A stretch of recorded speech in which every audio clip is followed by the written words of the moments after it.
Assalamualaikum warahmatullahi wabarakatuh. Pemirsa RCTV yang dirahmati Allah Subhanahu wa taala. Alhamdulillahirabbil alamin. Puji syukur kita panjatkan kehadirat Allah Subhanahu wa taala karena pada hari ini Rabu 27 Juni 2022 atau bertepatan dengan 25 atau ada yang 26 Ramadan 1443 Hijriah, kita dapat bersama kembali dalam acara Ramadan Menyapa, kerjasama Lembaga Penelitian dan Pengabdian kepada Masyarakat YIN Syekh Nurjati Cirebon dengan Radar Cirebon Televisi. Alhamdulillah saat ini telah hadir bersama kami narasumber kita yaitu Profesor Dr. Hajah Ety Nurhayati MSI. Beliau merupakan dosen YIN Syekh Nurjati Cirebon dan sekaligus satu-satunya saat ini guru besar perempuan yang ada di YIN Syekh Nurjati Cirebon. Assalamualaikum Ibu. Waalaikumsalam. Bagaimana kabarnya Bu? Alhamdulillah. Mudah-mudahan sehat terus ya Bu ya. Pemirsa yang dirahmati Allah, dalam kesempatan kali ini kita akan membahas tentang puasa dan kesehatan mental. Ya, tema ini tentunya sangat menarik sekali ya, karena selama ini kita menganggap puasa itu adalah hanya semata-mata ibadah kepada Allah. Ya, ansih begitu. Namun ternyata puasa ini juga memiliki banyak manfaat. Salah satu yang disebutkan dari manfaat puasa sebagaimana hadis Nabi adalah sumu tasihu gitu ya. Berpuasalah kalian maka akan menjadi sehat gitu ya Bu. Namun selama ini kita sering mengetahui sehat dari puasa, hikmah dari puasa itu lebih kepada fisik begitu. Pada fisik. Padahal sebenarnya kita sebagai manusia ini dianugerahi tidak hanya fisik unsurnya, tapi juga mental, jasmani rohani ya kita menyebut istilahnya, atau jiwa dan raga begitu ya Bu ya. Begitu. Nah, tentunya ya kalau secara fisik kita tahu puasa ini diantaranya bisa menurunkan berat badan, katanya menyehatkan jantung, lambung, itu juga kalau mungkin kita melaksanakan dengan sebagaimana aturannya begitu. Nah, sekarang bagaimana dengan kesehatan mental gitu ya. Jadi puasa apakah dapat memberikan dampak bagi kesehatan mental atau mental yang sehat, dan apa sih sebenarnya mental yang sehat itu sehingga dari puasa ini bisa kita dapatkan hasil yang baik secara mental. Baik pemirsa yang dirahmati Allah, tema ini sangat menarik tentunya dan kita ikuti pemaparan dari narasumber kita Ibu Profesor Dr. Hajah Ety Nurhayati MSI. Kepada Prof Ety kami persilahkan. Terima kasih Bu Eri MAG. Assalamualaikum warahmatullahi wabarakatuh. Alhamdulillah wa syukurillah wassalatu wassalamu ala rasulillah Sayyidina Muhammadin bin Abdillah wa ala alihi wa sahbihi wa man tabi'ah hudah amma ba'd. Para penonton RCTV yang berbahagia dimanapun berada, alhamdulillah pada sore hari ini kita memasuki hari yang ke-25 atau 26 sebagaimana tadi sudah disampaikan oleh Bu Eri, dan mudah-mudahan semua dalam keadaan sehat walafiat dan bisa melaksanakan puasa sampai akhir. Amin. Kemudian yang paling penting lagi adalah mudah-mudahan semua ibadah kita, ibadah puasa maupun yang menyertai ibadah puasa itu mendapatkan diterima oleh Allah dan mendapatkan rahmat dari Allah Subhanahu wa taala. Amin. Sebagaimana tadi sudah disampaikan, judul pada pembicaraan kali ini adalah puasa dan kesehatan mental. Apa dan mengapa puasa diperintahkan oleh Allah untuk manusia? Dalam berbagai literatur, ajaran berpuasa itu memang sudah paling lama sekali diperintahkan, bahkan sejak manusia itu ada, dari mulai Nabi Adam sampai kemudian Nabi Muhammad SAW, yang bertujuan khususnya untuk puasa dalam Islam adalah untuk meningkatkan ketakwaan, sebagaimana yang sering kita dengar, sering disampaikan oleh para mubalik maupun dai, dalam Quran surat Al-Baqarah ayat 183. A'udzubillahi minasyaitonirrajim. Ya ayyuhalladzina amanu kutiba alaikumusiyam kama kutiba alal ladzina min qablikum la'allakum tattaqun. Jadi puasa ini bukan hanya perintah untuk umat Muhammad saja, tapi sudah diperintahkan sejak lama. Puasa berhubungan erat dengan riyadoh atau exercise ya, latihan untuk melatih jiwa sesungguhnya, bukan hanya latihan fisik saja. Gitu. Kenapa demikian? Karena ibadah puasa intinya adalah satu perwujudan kita tentang keyakinan kita terhadap keberadaan Allah gitu ya. Karena puasa itu sangat personal dan khusus ya. Sebagaimana dalam hadis qudsi dikatakan, semua perbuatan amal ibadah manusia itu kembali kepada yang bersangkutan kecuali puasa. Illa shaum as-shaumu li wa nadzibi gitu ya.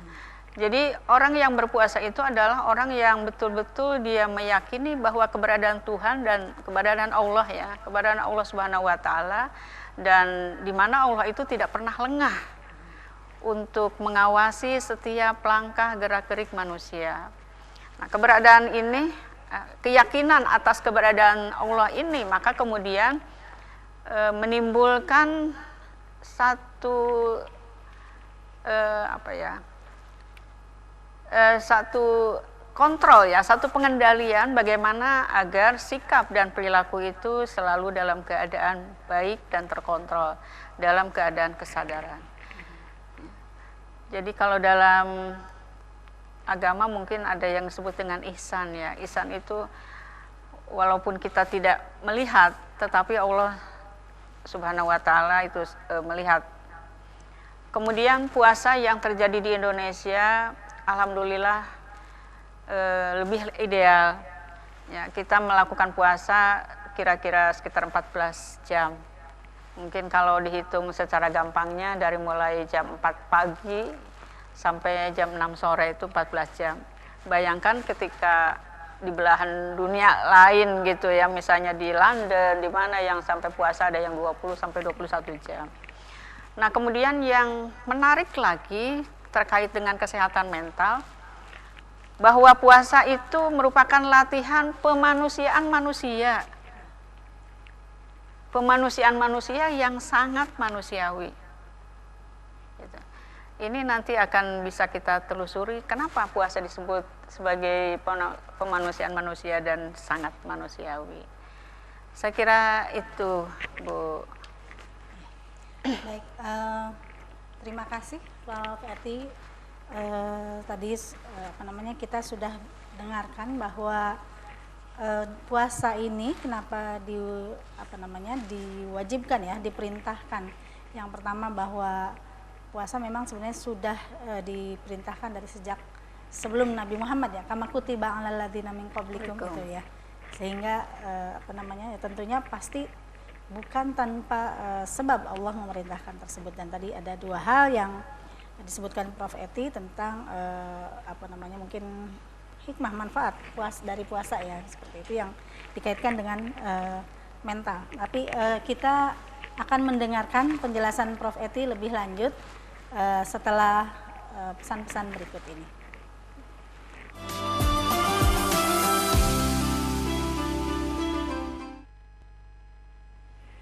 Pemirsa yang dirahmati Allah, masih bersama kami dalam acara Ramadan Menyapa, kerjasama Lembaga Penelitian dan Pengabdian kepada Masyarakat YIN Syekh Nurjati Cirebon dengan Radar Cirebon Televisi. Dan masih bersama kami narasumber kita yaitu Profesor Dr. Hajah Eti Nurhayati MSI dengan tema pembahasan kita kali ini yaitu puasa dan kesehatan mental. Prof, tadi sudah dijelaskan tentang bahwa puasa ini merupakan perwujudan terhadap keberadaan Allah ya. Bagaimana dari itu menimbulkan keyakinan dan pada akhirnya menjadi kontrol bagi kita ya, karena mungkin memang puasa ini ibadah yang hanya Allah dan kita yang tahu begitu. Kalau orang lain bisa pura-pura atau kita bisa pura-pura gitu ya. Tapi dengan Allah ini kita tidak bisa pura-pura, mungkin di situ ya Prof. Nah, kemudian juga puasa ini merupakan pemanusiaan manusia yang sangat manusiawi. Nah, baik, mungkin ini juga ada yang ingin saya tanyakan, yaitu tentang bagaimana sebenarnya hubungan kesehatan fisik dan mental manusia. Mungkin ini yang kaitannya, karena nanti puasa ini adalah ibadah yang kaitannya mungkin pada tidak makan minum, itu kan berarti kan mungkin fisik, secara kasat mata seperti fisik, tapi bagaimana kemudian secara fisik ini sehat bisa mempengaruhi mental. Nah itu enggak Prof? Iya, terima kasih. Tadi sudah saya dikatakan bahwa puasa itu merupakan pemanusiaan manusia yang bersifat sangat manusiawi, sekaligus akan menjawab pertanyaan tentang bagaimana hubungan antara fisik dan mental, bagaimana hubungan antara kesehatan fisik dan kesehatan mental. Seringkali dalam kenyataan hidup ya, ada orang yang kelihatannya bergelimang, berkecukupan gitu ya, tetapi kemudian dia merasa tidak tenang, merasa cemas, kemudian sering tensinya tinggi gitu ya. Dan akhirnya lama-kelamaan yang kelihatannya sehat-sehat aja menjadi ambruk gitu. Ini ciri bahwa ada hubungan antara jasmani dan rohani. Nah, terkait tadi saya katakan bahwa puasa itu sebagai latihan pemanusiaan manusia dan puasa itu sangat manusiawi. Ini bisa dilihat dari bagaimana penciptaan manusia itu ya, bahwa manusia itu terdiri sebagai makhluk monodualis yang terdiri dari aspek jasmaniah dan rohaniah atau materi dan imateri. Sebagaimana dalam Al-Qur'an, informasi ini diperoleh dari surat yang pertama, yaitu surat Al-Alaq, ayat kedua. Di sana dinyatakan ya, Iqra bismi rabbikal ladzi khalaq, khalaqal insana min 'alaq. Bahkan kemudian Al-Alaq ini menjadi nama surat itu. Jadi surat itu tidak mengambil surat Iqra-nya, tapi Al-Alaq-nya. Dalam perspektif ini ingin membuktikan bahwa sesungguhnya manusia itu diciptakan dari Al-Alaq gitu. Walaupun pada surat-surat berikutnya Al-Alaq itu adalah sebagai sebuah tahapan berikutnya, tahapan yang kedua. Dalam ayat lain misalnya di surat Al-Insan dinyatakan bahwa inna khalaqnal insana min nutfah ya, min nutfatin amsaj dan seterusnya ke sana. Dari nutfah. Kemudian dalam surat Al-Qiyamah juga dikatakan bahwa nutfah itu, atau nutfah kan air mani ya. Air mani itu air mani yang memancar, sebagaimana dalam surat Al-Qiyamah ayat 37. Kemudian dalam surat lain juga disampaikan bahwa manusia berasal dari saripati tanah. Kemudian juga disampaikan bahwa di surat Al-Hajj ya, bahwa manusia itu juga terdiri dari turab ya, turab juga tanah. Jadi ketiga-tiganya memang. Dan bahkan kemudian di surat Al-Hijr dikatakan bahwa tanahnya itu adalah tanah kering yang berasal dari lumpur hitam yang dibentuk. Nah, ketiga-tiganya, baik yang menyatakan bahwa manusia terbuat dari saripati tanah, min sulalatin min tin gitu ya, sulalatin min tin, saripati tanah, kemudian dari turab, dan kemudian dari tanah kering yang dibentuk. Semuanya mendikasikan bahwa ini terbuat dari tanah gitu. Tetapi kemudian dalam tafsir Al-Maraghi dikatakan bahwa tanah yang dimaksud itu adalah karena nutfah itu, karena air mani itu dihasilkan dari makanan, di mana makanan itu ditanam di tanah, maka kemudian disebutkan memang saripati tanah, bukan dari tanahnya langsung. Kemudian di samping itu juga Qurtubi dalam tafsirnya juga menyatakan bahwa diciptakan dari tanah itu pada penciptaan awal mungkin untuk Nabi Adam, tetapi pada penciptaan berikutnya adalah memang dari nutfah ya, jadi dari saripati tanah, sebagaimana disebutkan dalam surat Al-Mu'minun apa ya? Nanti saya lihat dulu. Di situ ada 3 tahapan. Ada dari nutfah, kemudian alaqah, kemudian mudghah, kemudian bahkan 4 tahapan, khalqan akhar. Ya. Dari nutfah adalah air mani, yang air mani itu ditimbulkan dari makanan, di mana makanan itu ditanam dari tanah. Kemudian dari air mani yang bercampur itu dengan air mani laki dan perempuan ya. Kemudian berikutnya itu menjadi alaqah, kemudian dari alaqah menjadi mudghah, segumpal daging, kemudian segumpal daging akhirnya menjadi khalqan akhar, menjadi manusia seperti yang kita lihat. Nah, ayat tersebut jika dikaitkan dengan surat Al-Hijr, di surat Al-Hijr dikatakan bahwa jika aku telah menyempurnakan kejadiannya dan aku telah meniupkan ruh ciptaannya, maka tunduklah kamu dengan sujud. Nanti saya lihat surat Al-Hijr. Surat Al-Hijr ayat 15, surat 15 ayat 29.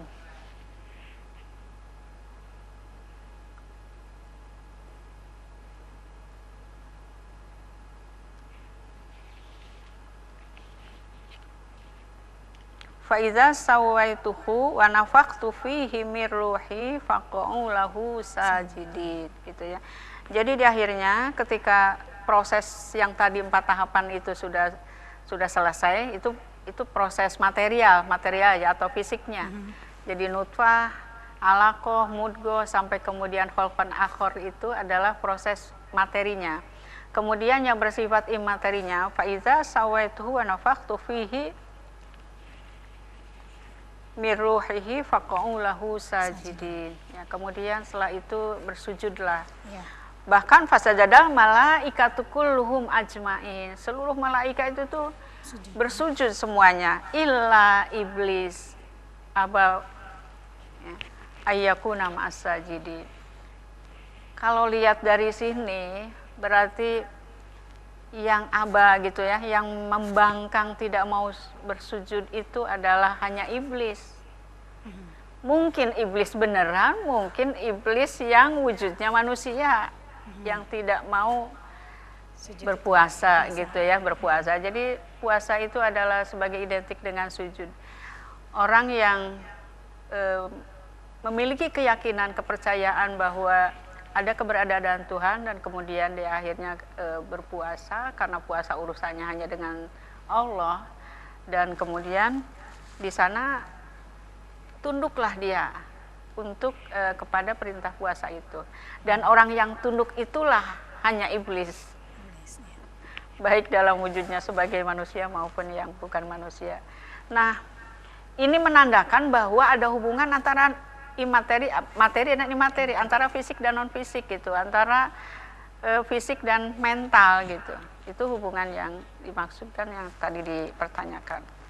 Di mana ruh yang dianugerahkan oleh Tuhan itu mengandung unsur-unsur baik.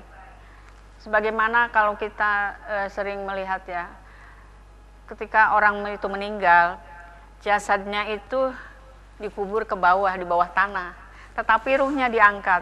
Itu ciri bahwa ruh itu lebih tinggi daripada jasad yang memang dikubur ke bawah gitu, sedalam-dalamnya, tetapi ruhnya itu diangkat.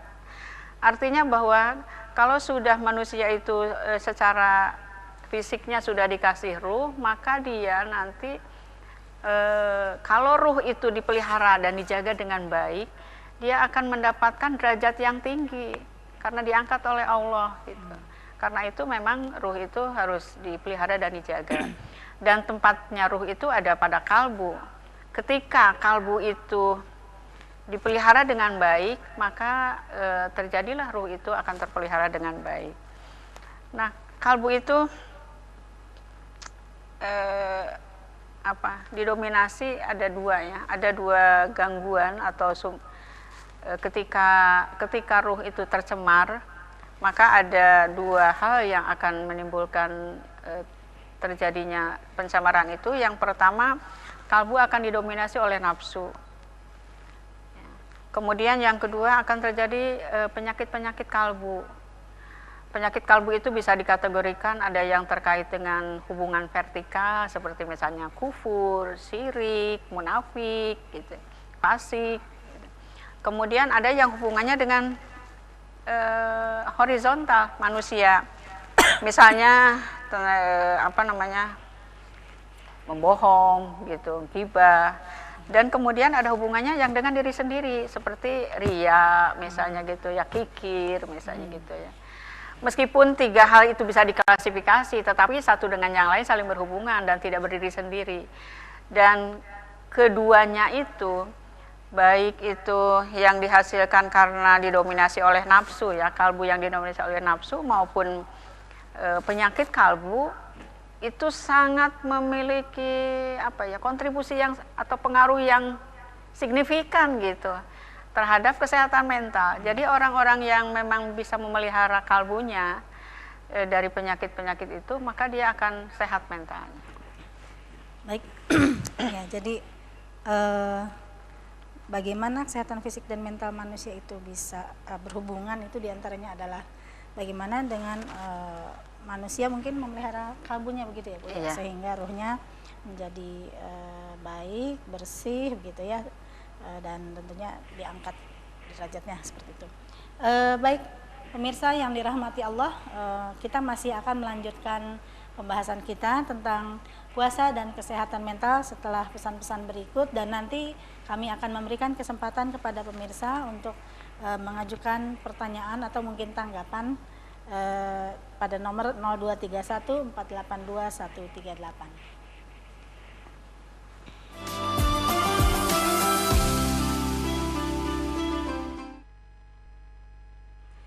Pemirsa yang dirahmati Allah, kembali bersama kami dalam Ramadan Menyapa, kerjasama Lembaga Penelitian dan Pengabdian kepada Masyarakat YIN Syekh Nurjati Cirebon dengan Radar Cirebon Televisi, dan masih bersama narasumber kita Profesor Dr. Hajah Eti Nurhayati MSI. Tema kita kali ini adalah puasa dan kesehatan mental, dan tadi sudah disampaikan tentang bagaimana hubungan kesehatan fisik dan mental manusia, di mana di dalamnya dibahas juga di sisi mana kemudian di situ ada pemanusiaan manusia melalui puasa termasuk di dalamnya begitu. Namun sebelumnya kami ingin mempersilahkan barangkali ada di antara pemirsa yang akan mengajukan pertanyaan atau ingin memberikan tanggapan terhadap materi kita tadi. Kami persilahkan kepada pemirsa untuk menghubungi nomor telepon 0231 482 138 sebagaimana yang tertera di layar televisi semuanya. Baik, Prof, sambil menunggu ya, barangkali ada pertanyaan yang masuk nanti melalui telepon. Mungkin tadi sudah disampaikan tentang bagaimana hubungan kesehatan fisik dan mental manusia, bahwa ya kalau kita ingin baik ya, rohnya ini harus dijaga, dan menjaga rohnya ini terutama dengan menjaga kalbu begitu. Pertanyaannya sekarang kan ini kita puasa dan kesehatan mental. Kira-kira apa sih sebenarnya mental yang sehat itu begitu. Kemudian sebenarnya saya juga masih bingung, sebenarnya mental ini kaitannya dengan apa secara istilah yang umum untuk segala hal yang imateri dalam tubuh manusia. Ada ruh, ada mungkin pikiran ya, kalau fisiknya kan otak ya, tapi kerjanya pikiran.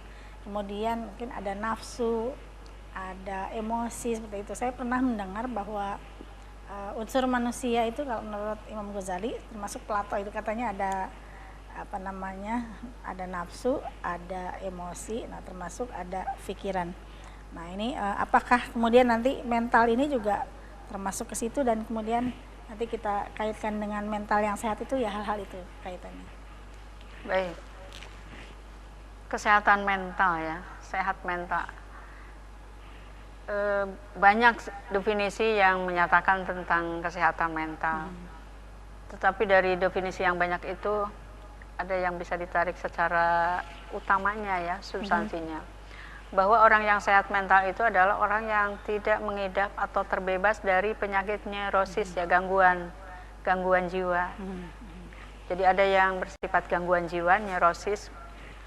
Kalau orang neurosis ini berarti orang yang sehat sebetulnya secara jasmani ya. Tetapi kemudian kadang-kadang mengalami gangguan-gangguan. Misalnya ada orang yang selalu cemas, selalu nervous gitu ya, selalu gelisah. Ada orang yang selalu tidak percaya diri misalnya gitu ya. Tetapi tidak terlalu kelihatan, dia memang orangnya sehat gitu. Jadi hanya gangguan-gangguan pada aspek-aspek tertentu. Kemudian yang kedua, indikatornya sehat mental itu adalah terbebas dari sakit mental.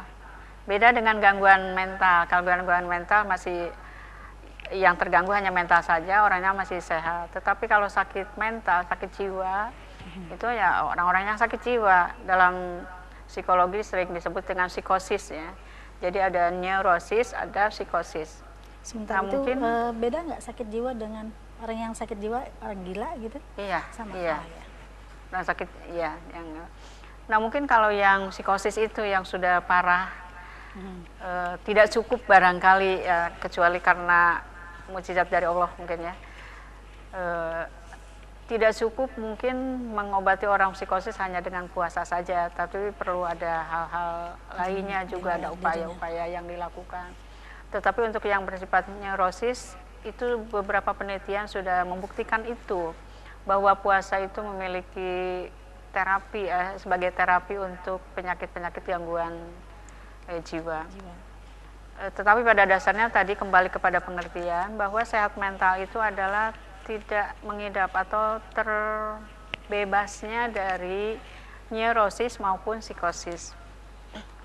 Ciri orang yang mengalami gangguan kejiwaan adalah dia sering cemas, kemudian biasanya tegang, dan kemudian dari kecemasan dan ketegangan ini biasanya berimbas pada beberapa penyakit fisik yang menyebabkan memang hubungan antara mental dan fisik itu sangat erat. Misalnya orang yang selalu cemas dan tegang, mungkin penyakitnya, mohon maaf, misalnya tensinya selalu tinggi gitu ya, kemudian MAH misalnya, lambungnya yang selalu terkena, kemudian ada juga yang penyakit gatal-gatal yang tidak ada sebabnya, sebetulnya kulitnya mulus-mulus saja tetapi rasa gatal gitu, itu juga bisa diakibatkan dari neurosis gitu. Kemudian ada lagi misalnya diabetes ya, diabetesnya sendiri mungkin sebuah penyakit fisik gitu ya, tetapi pikiran juga kan bisa menimbulkan gula darahnya menjadi naik gitu. Jadi karena itu bahwa cemas dan tegang itu adalah salah satu gangguan kejiwaan. Kemudian juga ada orang yang merasa tidak puas atas segala tingkah lakunya atau prestasi yang diterimanya.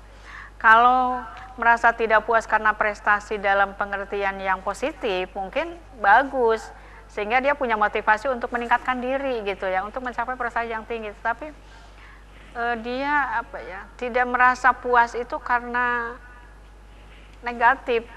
Jadi selalu dia merasa menyalahkan diri sendiri gitu, kemudian menyesali diri, kemudian menjadi tidak percaya diri, misalnya seperti itu.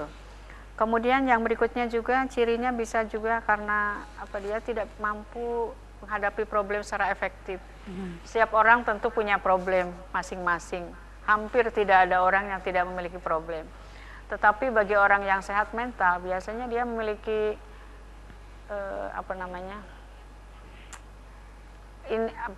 ada mekanisme ya, mekanisme dalam diri setiap individu itu.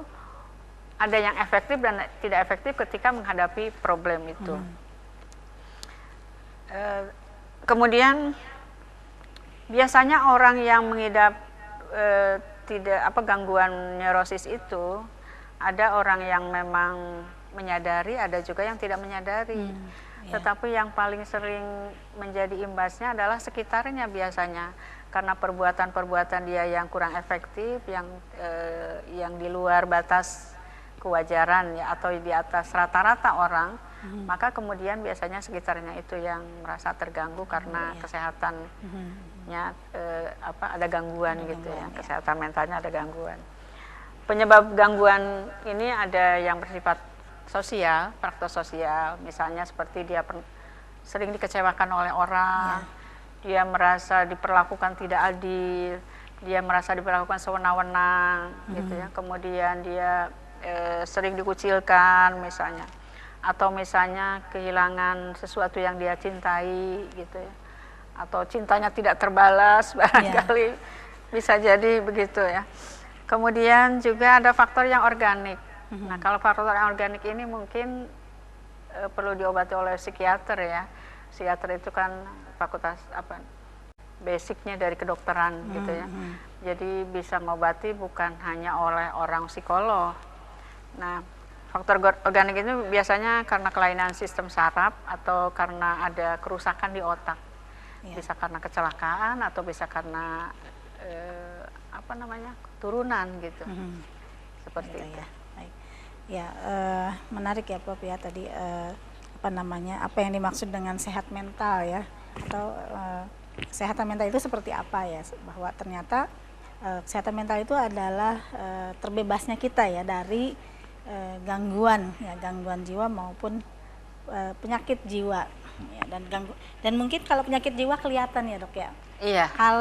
Kalau gangguan jiwa mungkin bisa jadi nggak kelihatan. Bisa jadi kita tidak menyadari ya, tadi bahwa betul, bisa jadi orang lain yang menyadari dan mungkin nanti perlu terapi. Nah, ini sangat menarik sekali.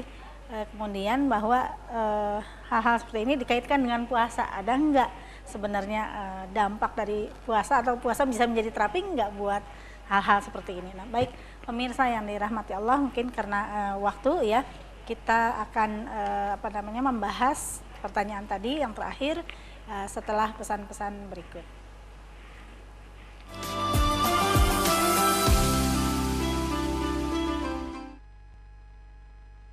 Pemirsa yang dirahmati Allah, masih bersama kami dalam Ramadan Menyapa, kerjasama Lembaga Penelitian dan Pengabdian kepada Masyarakat YIN Syekh Nurjati Cirebon dengan Radar Cirebon Televisi. Dan masih bersama kami Profesor Dr. Hajah Eti Nurhayati MSI selaku narasumber dalam pembahasan puasa dan kesehatan mental. Prof, tadi kita sudah membahas tentang apa itu mental yang sehat. Nah, mungkin ini yang sangat menarik di sesi terakhir, segmen terakhir ini, apa sih sebenarnya hubungan puasa dengan kesehatan mental? Bagaimana puasa bisa menjadi terapi mungkin ya buat menyehatkan mental? Dan mungkin apa dampak atau kesehatan mental seperti apa yang dihasilkan dari puasa? Baik. Sebetulnya orang yang sehat mental itu dihasilkan dari kematangan, baik itu secara intelektual, emosional, sosial maupun spiritual. Jadi ada mencakup 4 kecerdasan. Jadi orang yang sehat mental, kalau kecerdasan keempat-empatnya ini memang dia matang, baik cerdas secara intelektual, cerdas secara emosional, cerdas secara sosial, dan yang terakhir adalah cerdas secara spiritual gitu ya. Maka itu adalah orang yang sehat mental. Lalu mental itu sendiri apa? Kalau berdasarkan itu berarti mental itu mencakup ya intelektualnya dipenuhi oleh segala ilmu-ilmu yang terkait dengan sesuatu itu ya, misalnya puasa, yang terkait dengan puasa itu. Kemudian emosinya juga terkendali karena apa yang dia ada dalam otaknya itu bisa mengendalikan emosinya. Kemudian juga sosialnya juga demikian, dia juga tingkah lakunya terkontrol gitu ya, bagaimana dia berperilaku berelasi secara sosial gitu, karena karena emosinya matang dan kemudian intelektualnya matang. Dan yang terakhir adalah spiritualnya. Nah, lalu kalau mental ini, kalau tadi dikatakan apakah mental itu emosi hanya bagian dari mental, jadi hampir keseluruhan itu mental. Nah, kemudian ruh ini yang menafasi ya, yang menafasi mental itu adalah ruh itu sendiri. Nah, kemudian berikutnya hubungan puasa dengan kesehatan mental atau hikmah dari puasa terhadap kesehatan mental. Ini banyak penelitian. Salah satu penelitian yang pernah dilakukan di lab Moskow oleh seorang dokter ya, namanya Kot. Dia menulis dalam bukunya yang berjudul Fasting as a Way of Life gitu ya. Puasa sebagai sebuah filosofi hidup gitu, filosofi hidup. Ini buku ini ditulis karena diinspirasi oleh pasien-pasien dia ketika diterapi oleh dia gitu. Jadi dia melakukan penelitian juga sekaligus terhadap pasien-pasiennya. Dibagi si pasien itu ke dalam 2 kelompok, ada kelompok eksperimen dan kelompok kontrolnya. Gitu. Jadi ada pasien yang 15 orang diberikan disuruh puasa tanpa terapi medik, kemudian yang satunya lagi diberikan medik saja. Ternyata hasilnya orang yang mendapatkan terapi puasa itu hasilnya bisa menyehatkan gitu dibanding hanya terapi dengan medis saja. Bahkan kemudian tidak kambuh lagi penyakitnya selama 6 tahun menurut penelitian dia. Gitu, maka kemudian dia curahkan dalam buku itu. Ini membuktikan bahwa sesungguhnya dia sebetulnya bukan orang Islam ya, bahkan tetapi dia memberikan terapi untuk pasiennya itu seperti puasanya orang Islam 30 hari gitu. Nah, oleh karena itu hikmah puasa terhadap kesehatan mental pertama bisa meningkatkan nilai hidup atau terutama nilai keagamaan ya. Jadi orang yang tidak mengalami puasa mungkin tidak meningkat nilainya, dalam arti kata misalnya melalui i'tikaf itu yang tidak ada, yang mungkin tidak dilakukan oleh orang-orang yang tidak puasa. Kemudian membaca Al-Quran, walaupun membaca Al-Quran juga bisa dilakukan di kapanpun gitu ya, tetapi pada saat bulan puasa mungkin intensitasnya lebih tinggi lagi. Kemudian kajian-kajian agama juga marak di mana-mana, baik itu kuliah subuh, kutub dan sebagainya. Kemudian bisa meningkatkan pemahaman keagamaan. Ya, dengan sekarang banyak sekali fasilitas yang banyak diakses gitu ya. Salah satunya adalah Rama ini yang sekarang ini gitu ya. Itu juga bisa memberikan pengalaman keagamaan. Bahkan musikologi dikatakan orang yang mengalami puasa itu akan terjadi hal-hal yang dapat menggetarkan gitu ya, menggetarkan jiwa. Walaupun mungkin ada orang yang mengalami sesaat dan ada juga yang lebih lama. Mungkin pada saat dia menyadari itu, kemudian dia ada satu hal yang menggetarkan, yang dinamakan dengan trembling atau fascinating. Itu dikenal dalam psikologi seperti itu. Ini biasanya melalui aktivitas dalam bulan puasa, misalnya melalui zikir, melalui qiyamul lail gitu ya. Bahkan orang-orang yang tidak berpuasa pun ketika dia mendawamkan zikir dan qiyamul lail gitu ya, itu bisa mendapatkan itu. Ya. Jadi sehingga kemudian bisa meningkatkan itu ya, pengalaman keagamaannya. Kemudian bisa meningkatkan nilai sosialnya, seperti memang ada nilai sosial yang dipaksakan dalam pengertian dimotivasi ya, misalnya bahwa memberikan makan kepada orang yang puasa itu sama pahalanya dengan orang yang berpuasa, misalnya karena itu marak di mana-mana menyediakan sedekah, infak, sodako, bahkan kemudian pemaksaan lagi ada zakat, misalnya zakat fitrah atau zakat mal misalnya gitu ya. Itu meningkatkan nilai sosial. Kemudian meningkatkan ide kreatif. Dengan puasa ada saat-saat untuk merenung, dan perenungan itu biasanya kemudian melahirkan ide-ide yang kreatif. Kemudian bisa meningkatkan kontrol diri, ya. Emosinya bisa terjaga karena ini saya puasa ini soimun gitu. Kemudian bisa menurunkan agresivitas, kekerasan. Karena mungkin lemes ya, nggak makan. Iya, mungkin begitu. Ya, kemudian yang berikutnya bisa menimbulkan bisa mengendalikan nafsu seksual. Sebagaimana hadis mengatakan ya, barang siapa yang sudah sudah mampu untuk menikah misalnya gitu ya, masyar sabab gitu. Manis atau aminkumul ba'at fal yatazawwaz. Fa innahu aghadulil basar wa ahsanul faraj gitu ya. Wa malam yastati fa alaihi bisawm fa innahu wijaun. Jadi barang siapa yang sudah pengen untuk nikah, nikahlah, nggak usah ditahan-tahan. Tetapi bagi yang belum mampu, maka berpuasalah, karena berpuasa itu sebagai penjaga. Bahkan kemudian dalam dalam hadis berikutnya yang muttafaq alaih juga dikatakan bahwa asyamu junnatun. Puasa itu adalah perisai. Jadi ketika kita puasa, kita katakan saja kalau dimarahi orang, jangan dibales, bilang aja saya puasa. Ketika kita disakiti oleh orang, kita jangan balas, kita katakan saja saya puasa gitu. Dengan itu maka kemudian menjadi perisai. Mungkin masih banyak lagi sebenarnya ya Bu ya, Iya. hikmah dari puasa ya. Menarik sekali. Jadi ternyata pemirsa, puasa memiliki dampak yang sangat banyak bagi kesehatan mental kita. Kalau kita mungkin puasanya karena memang sudah ada ajarannya dari Allah harus seperti ini dan sebagainya, sehingga puasa kita itu bernilai, punya ruh lah begitu. Tapi ini ternyata tadi hasil penelitian yang puasanya bukan karena syariat itu ternyata juga mempunyai dampak ya, itu luar biasa sekali.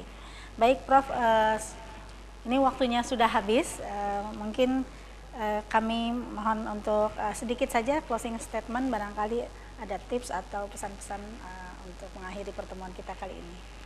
Baik, sebagai terakhir penutup saya katakan, siapa yang ingin sehat mentalnya maka berpuasalah. Karena yakinlah bahwa puasa itu bisa menyehatkan mental. Dan puasa itu adalah manusiawi.